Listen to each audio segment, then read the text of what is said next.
ज्ञान कह रहा है can you tell if I drop a ball of iron and another ball of plastic of same size in vacuum from the same height, which one will fall and reach the ground first?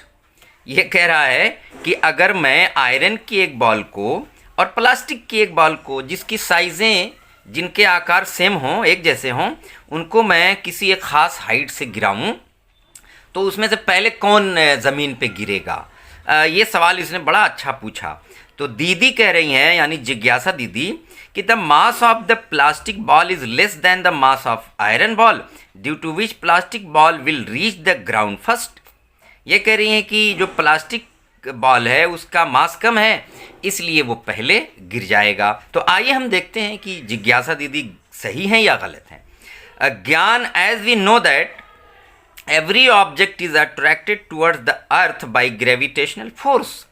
कोई भी चीज़ होती है जो जिसे अर्थ जो अपने gravitational force की वजह से अपनी तरफ खींचती है। Due to which acceleration due to gravity is produce, जिसकी वजह से एक्सिलरेशन ड्यू टू ग्रेविटी जो है उत्पन्न होता है। Acceleration due to gravity does not depend upon the mass of objects.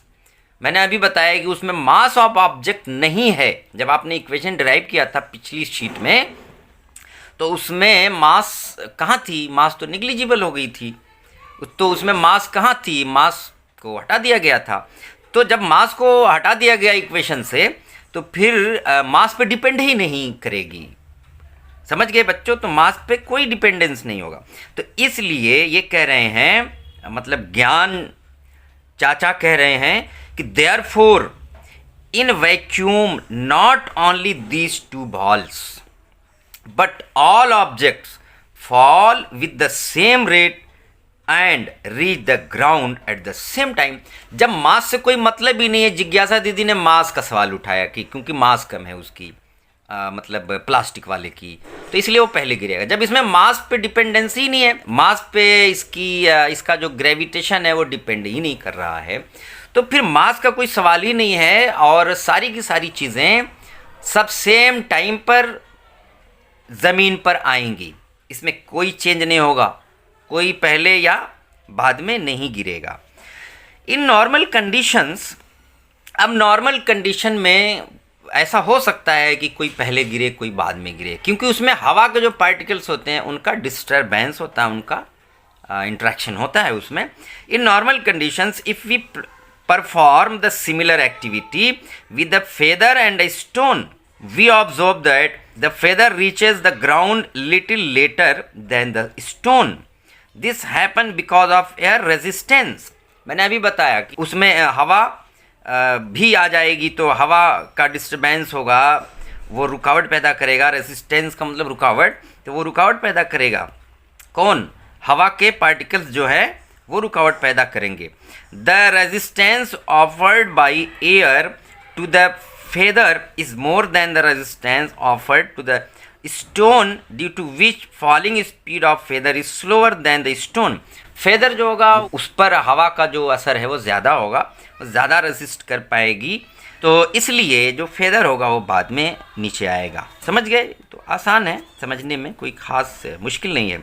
But if we perform the same activity in vacuum condition, जहाँ जो पहली वाली जो एक्टिविटी थी वो भी वैक्यूम में की गई थी, वैक्यूम में, जहाँ पे हवा बिल्कुल भी नहीं होती, हवा का एक भी ज़र्रा, एक भी पार्टिकल, एक भी कण नहीं होता, वहाँ पर हवा का जब कोई दखल ही नहीं होगा, कोई बाधा ही नहीं होगी हवा की, तो वहाँ पे कोई फ़र्क नहीं पड़ेगा। सारी की सारी चीज़ें अगर एक सेम हाइट से गिराई जाएं तो एक साथ ही ज़मीन पर, नीचे अर्थ पर गिरेंगी। समझ गए बच्चों? फिर कह रहा है कि near the earth surface the distance from the centre of the earth can be taken as almost equal to the radius of earth. जब कोई चीज़ अर्थ पे होती है, जो अर्थ का सेंटर है वहाँ से उसकी डिस्टेंस जो बहुत कम होती है, ऐसी कंडीशन में क्या होता है? देखिए क्या कह रहा है कि the distance from the centre of the earth, earth के सेंटर से जो डिस्टेंस हम लेते हैं फिर can be taken as almost equal to the radius of earth.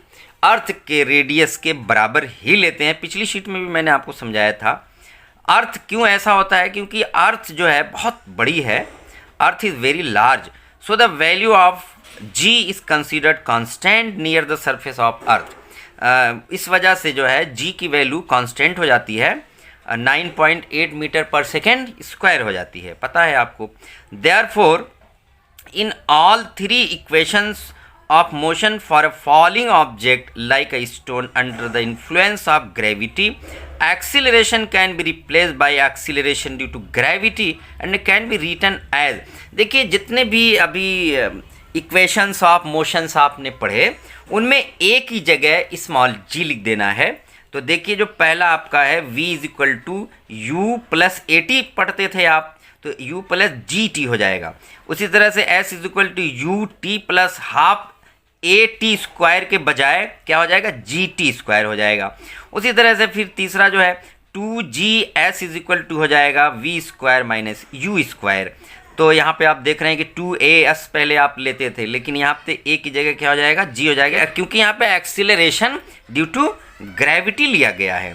When a stone is thrown upward its acceleration due to gravity is taken as negative, क्योंकि जब हम ऊपर किसी चीज़ को फेंकेंगे तो अर्थ की ग्रेविटी की पकड़ कुछ भी नहीं है, because it is against the direction of gravitational force, क्योंकि ये ग्रेविटेशनल फोर्स के डायरेक्शन के अगेंस्ट है, अपोजिट है, इसलिए नेगेटिव लिया जाएगा। When a stone falls down then g is taken as positive, क्योंकि it is in the direction of gravitational force. Okay बेटा, क्योंकि ये अर्थ के जो ग्रेविटेशनल फोर्स के डायरेक्शन में है, तो इसलिए इसको हम पॉजिटिव लेंगे।